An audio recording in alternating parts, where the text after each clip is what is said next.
Lors des élections du 30 juin et du 7 juillet, nous allons élire le ou la députée de notre circonscription. Mais au fait, qu'est-ce qu'une circonscription?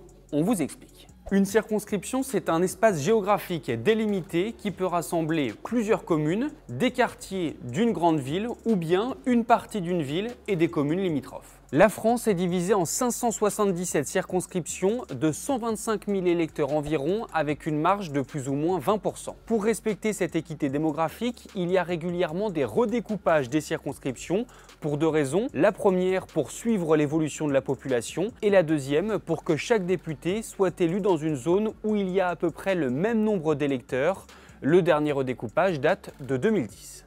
Les 577 circonscriptions, dont 539 en métropole, 27 en outre-mer et 11 dans le reste du monde, sont très disparates en termes de superficie et de profil sociologique. À noter que les candidats choisissent la circonscription qu'ils veulent représenter et ils ne sont pas obligés d'y vivre. Chaque département compte au moins une circonscription et aucune d'entre elles ne peut être à cheval sur deux départements. Seule exception, les collectivités ultramarines de Saint-Martin et Saint-Barthélemy qui se partagent la même circonscription. Pour vous donner un ordre d'idée, il y en a 21 dans le Nord, 5 dans la Marne, 5 dans l'Aisne, 3 dans les Ardennes et une seule en Lozère. Dernier point, chaque électeur est rattaché à une circonscription. Pour savoir quelle est la vôtre, vous pouvez regarder sur les professions de foi que vous avez reçues par la poste ou sur les panneaux électoraux près de chez vous.